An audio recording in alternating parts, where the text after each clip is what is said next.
Hello, I'm Stephen Gagnon, and today I'm chatting to Bruce Ingram. He's writing a series of articles for the INCE news site on his strategy for investing in US equities, how he identifies shares, and how you can do the same. Hi Bruce, thanks for speaking to us. So, the US market looks pretty expensive at the moment. You look for shares that aren't overpriced at the time of purchase. How difficult is it to identify those shares in an expensive market? I agree with you. At the moment, the US market is overpriced. And it's become very difficult to find value. It's taken me 6 weeks to find a share to reinvest some of my dividends in, which I found last week. So it's tough at the moment. What was that share? There's a company called Omega Health. They're a real estate investment trust, and one of their tenants is busy folding, and they're expecting their revenue to drop a bit. So their share price dropped mostly on emotion. And they became good value. Is that how you identify stocks when there is perhaps some bad news, but there is a turnaround situation ahead? Mostly yes. I mean, the companies I'm investing in are pretty stable blue chip companies, so their share price is normally pretty stable. However, there's always something happening in the marketplace. Somebody finds a finger in McDonald's burger and their price drops, the stock price drops. So you look for those opportunities to identify a share that's well priced. Your actual strategy, though, is focused on dividend growth investing. What sort of dividend yield would qualify a share to be included in your portfolio, Bruce?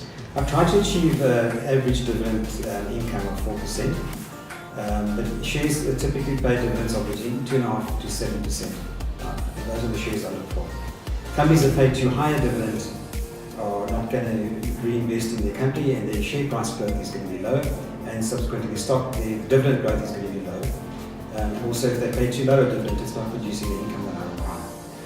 So, would this strategy be fine for any investor at any stage of their investment life? Because clearly, young investors won't need the income coming from dividends. In my opinion, I believe the strategy works for anybody. Any individual investor who's looking for long-term growth and long-term income and planning for retirement or financial independence. So initially, when you're buying dividend growth stocks, you should be reinvesting the dividends, either in the company that paid the dividend or a new dividend share that you want to add into your portfolio. Once you retire, you then continue to keep your portfolio and you live off the dividends. And you don't erode your capital with your income. You have about 40 shares in your portfolio. That's a lot of companies to keep your eye on. How many shares would you suggest an investor should have in a private portfolio? Ideally, you should work, I believe, 20 to 40 shares. You should aim for about 40 in the long term as you become more confident and more competent at monitoring your portfolio.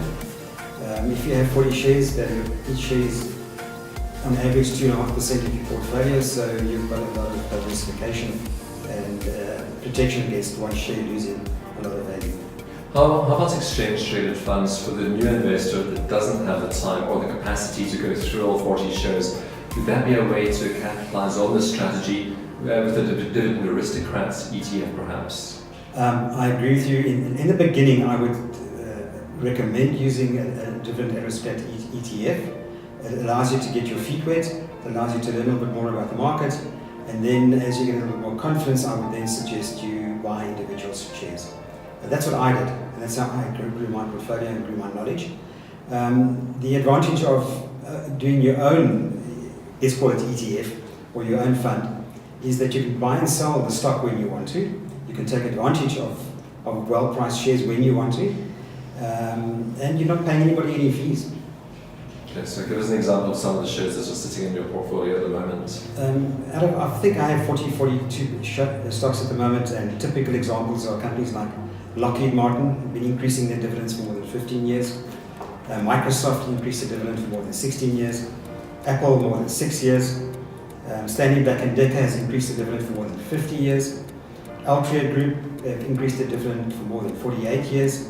And Johnson & Johnson have increased their dividend for more than 55 years. These are a typical sample of dividend growth stocks. Okay, so lots of blue chip well-known names in that portfolio. How did it perform last year? Because we had the S&P 500 in the US returning 19%. How did you do?